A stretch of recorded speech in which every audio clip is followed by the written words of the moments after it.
আপনি কি জানেন এমন একটি ব্যবস্থা বিশ্বকে পরিচালনা করছে যা পণ্যের দাম থেকে শুরু করে জ্বালানি এবং সরকারি নীতি সবকিছুই নিয়ন্ত্রণ করে? আর না, এটি ব্যাংকিং ব্যবস্থা নয়, এটি শেয়ার বাজারও নয়, এটি হলো পেট্রোডলার। গত 50 বছর ধরে এই ব্যবস্থাই আমাদের পৃথিবীকে পরিচালনা করছে। পেট্রোডলার কি? পেট্রোডলার বুঝতে হলে আমাদের প্রথমেই বুঝতে হবে তেল কেন এত গুরুত্বপূর্ণ। আমরা আমাদের গাড়ি, বিমান, জাহাজ চলাচলের জন্য তেল ব্যবহার করি, যাতে দেশের ভিতরে এবং বিশ্বজুড়ে মানুষ ও পণ্য পরিবহন করা যায়। আমরা প্লাস্টিক তৈরিতে এটি ব্যবহার করি, কিছু দেশে বিদ্যুৎ উৎপাদনও এটি ব্যবহার করা হয়। এমনকি রাসায়নিক সার এবং অন্যান্য অনেক নিত্য প্রয়োজনীয় পণ্য তৈরিতেও আমরা তেল ব্যবহার করি। আমাদের আধুনিক অর্থনীতির মূলত সবকিছুই তেলের ওপর নির্ভরশীল। তেল এত গুরুত্বপূর্ণ বলেই দেশগুলি প্রতিনিয়ত এটি কেনাবেচা করছে। কিছু দেশ প্রচুর তেল উৎপাদন করে, যেমন সৌদি আরব। আবার অন্য দেশগুলি প্রচুর তেল ব্যবহার করলেও উৎপাদন করে খুব সামান্য, যেমন জাপান এবং ভারত। এটি একটি বিশাল বৈশ্বিক তেলের বাজার তৈরি করে। তাহলে মার্কিন ডলার কিভাবে এই বৈশ্বিক বাজারকে নিয়ন্ত্রণ করতে শুরু করলো? এটি বুঝতে আমাদের দ্বিতীয় বিশ্বযুদ্ধে ফিরে যেতে হবে। যুদ্ধের শেষে বিশ্বের অধিকাংশ দেশ যখন ধ্বংসস্তূপে পরিণত হয়েছিল, তখন আমেরিকার অর্থনীতি ছিল অক্ষত। 1944 সালের ব্রেটন উডস সম্মেলনে স্থির হয় যে মার্কিন ডলারই হবে বিশ্ব অর্থনীতির কেন্দ্রবিন্দু। তখন আমেরিকা প্রতিশ্রুতি দিয়েছিল যে কেউ চাইলে ডলার দিয়ে সমমূল্যে সোনা নিতে পারবে।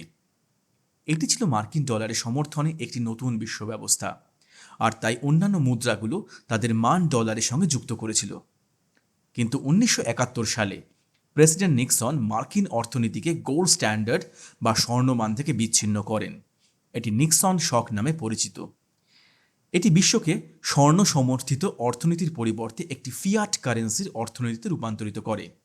ফিয়াট কারেন্সি হল সরকার কর্তৃক ইস্যু করা অর্থ, যা সোনা রূপার মতো কোনো ভৌত সম্পদের দ্বারা সমর্থিত নয়, বরং জনগণের আস্থা এবং অর্থনৈতিক স্থিতিশীলতার থেকে এর মান পায়। আমেরিকান ডলারের বিপরীতে সোনা দেওয়া বন্ধ করার পরেও ডলারের আধিপত্য কিন্তু বজায় ছিল, কারণ মার্কিন অর্থনীতি ছিল বিশাল এবং মার্কিন সরকারকে সবাই স্থিতিশীল মনে করত। এছাড়াও আন্তর্জাতিক লেনদেন ইতিমধ্যে ডলারেই সম্পন্ন হচ্ছিল, ফলে ডলার বিশ্বের রিজার্ভ কারেন্সি হয়ে ওঠে, যার অর্থ দেশগুলি তাদের কেন্দ্রীয় ব্যাংকে প্রচুর পরিমাণে ডলার জমা রাখতে শুরু করে। কিন্তু 1973 সালে বিশ্ব ওপেক তেল সংকটের সম্মুখীন হয়। ইয়ম কিপুর যুদ্ধে ইসরায়েলকে সমর্থনকারী দেশগুলোর কাছে আরব তেল উৎপাদনকারী দেশগুলো তেল বিক্রি করতে বন্ধ করে দেয়। এর ফলে তেলের দাম 4 গুণ বেড়ে যায়, যার ফলে পশ্চিমা অর্থনীতিতে ব্যাপক ঘাটতি এবং তীব্র মুদ্রাস্ফীতি দেখা দেয়। এর প্রতিক্রিয়ায় আমেরিকা বিশ্বের অন্যতম বৃহত্তম তেল উৎপাদনকারী দেশ সৌদি আরবের সাথে একটি বড় চুক্তি করে।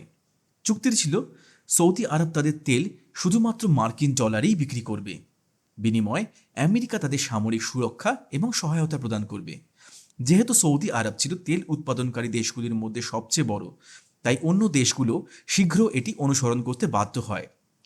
এর অর্থ হলো আপনি বিশ্বের যেখানেই থাকুন না কেন, প্রধান উৎপাদনকারীদের কাছ থেকে তেল কিনতে হলে আপনার মার্কিন ডলারের প্রয়োজন হবেই। এই ব্যবস্থাকেই আমরা বলি পেট্রোডলার সিস্টেম। এখন মূল বিষয়টি হলো, যদি প্রতিটি দেশে তেলের প্রয়োজন হয় এবং তেল যদি ডলারে বিক্রি হয়, তবে প্রতিটি দেশেরই ডলারের প্রয়োজন। কল্পনা করুন, আপনি জাপানের মতো একটি দেশ। আপনি খুব বেশি তেল উৎপাদন করেন না, কিন্তু আপনার অর্থনীতি সচল রাখতে তেলের প্রয়োজন। তেল কিনতে হলে আপনাকে প্রথমত মার্কিন ডলার সংগ্রহ করতে হবে, দ্বিতীয়ত ডলার রিজার্ভ প্রস্তুত রাখতে হবে, তৃতীয়ত আমেরিকার সাথে বাণিজ্য করতে হবে বা মার্কিন সম্পদ ধরে রাখতে হবে। এটি মার্কিন ডলারের জন্য একটি চিরস্থায়ী বৈশ্বিক চাহিদা তৈরি করে এবং সেই চাহিদা আমেরিকাকে বিশাল সুবিধা দেয়।